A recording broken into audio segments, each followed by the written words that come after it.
Yang menjadi masalah adalah apakah Isa di dalam Islam dan Yesus di dalam Kristen adalah orang yang sama?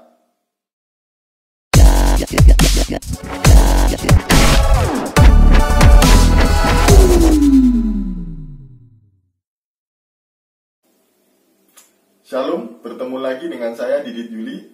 Dalam video kali ini saya masih menanggapi video Mualaf Channel, di mana dia mengatakan bahwa Isa di dalam Islam adalah sama dengan Yesus di dalam Kristen. Mari kita bersama-sama melihat videonya. Nah, sahabat beriman dimanapun Anda berada, insya Allah hari ini kita akan bahas tentang kita sebagai umat muslim harus mencintai Yesus Kristus, Isa Al-Masih, Yeshua HaMashiach. Mengapa demikian? Karena Yesus Kristus atau Isa Al-Masih adalah satu pribadi yang sama. Jelemana eta-eta keneh gitu ya. Orangnya itu aja, manusianya itu aja, makhluknya sama diciptakan oleh Allah Subhanahu wa taala. Bukankah di Al-Qur'an surah Al-Baqarah ayat 285, kita sebagai umat muslim dilarang untuk membeda-bedakan antara rasul yang satu dengan rasul yang lain. Bukankah mulai dari zaman Nabi Adam alaihissalam sampai kepada zaman Nabi Muhammad SAW, Allah telah mengutus para rasulnya, mengutus para nabinya untuk menyerukan kepada kita jalan yang lurus, yaitu kepada Allah Subhanahu wa taala, termasuk kepada Yesus Kristus, Isa Al-Masih yang telah Allah utus. Dalam Bible jelas sekali bahwa Yesus Kristus atau Isa Al-Masih ini adalah menyerukan kepada Bani Israel. Dan Yesus sendiri mengatakan, menurut saya terlalu dini untuk menarik kesimpulan bahwa Isa di dalam Islam adalah sama dengan Yesus di dalam Kristen.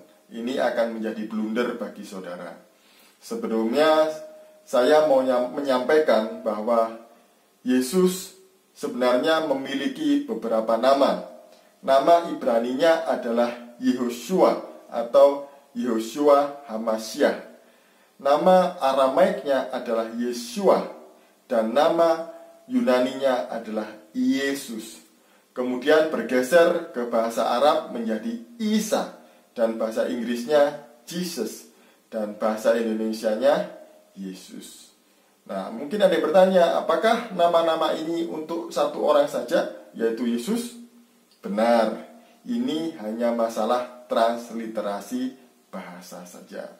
Nah, yang menjadi masalah adalah apakah Isa di dalam Islam dan Yesus di dalam Kristen adalah orang yang sama? Mari kita bersama-sama membahasnya. Saya menemukan ada 8 perbedaan antara Isa di dalam Islam dan Yesus di dalam Kristen.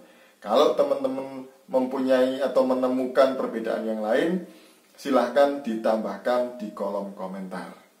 Nah, yang pertama, di dalam Islam, Isa lahir di bawah pohon kurma. Tetapi di dalam Kristen, Yesus lahir di kandang dan dibaringkan di palungan. Yang kedua, di dalam Islam, Isa bicara di dalam buayan ibunya ketika masih bayi. Tapi di dalam Kristen, cerita ini tidak ada. Yang ketiga, di dalam Islam, Isa membuat mujizat burung dari tanah liat ketika dia masih kanak-kanak. Tetapi di dalam Kristen, Yesus baru membuat mujizat pada umur 30 tahun, merubah air menjadi anggur di pesta perkawinan di Kana.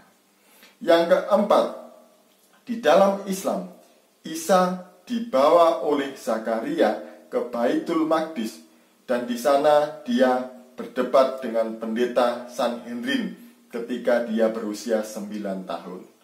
Di dalam Alkitab, Yesus dibawa oleh orang tuanya ke bait suci dan di sana dia saling bertukar jawab dengan alim ulama.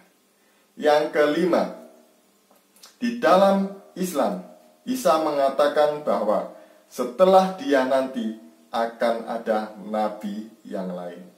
Tapi di dalam Kristen, Yesus berkata bahwa setelah dia nanti akan ada nabi-nabi palsu.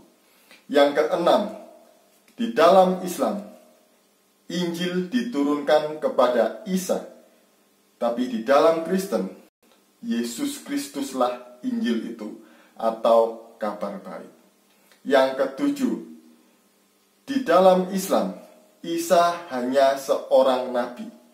Tetapi di dalam Kristen, Yesus Kristus bukan hanya seorang nabi, tapi dia adalah imam, guru, Tuhan, dan juru selamat. Kemudian yang terakhir, yang kedelapan. Di dalam Islam, Isa tidak mati di kayu salib karena ia diserupakan. Tapi di dalam Kristen, Yesus Kristus mati di salib dan dia dikuburkan. Pada hari yang ketiga, dia bangkit dan naik ke surga. Jadi inilah perbedaan-perbedaan yang ada, dan kesimpulannya adalah Isa di dalam Islam berbeda dengan Yesus di dalam Kristen. Jadi jangan pernah mencocok-cocokkannya atau menyamakannya. Ini jawaban dari saya. Biarlah ini mencerahkan kita semuanya dan menjawab semua tuduhan-tuduhan yang diarahkan kepada kita. Shalom, Tuhan Yesus memberkati.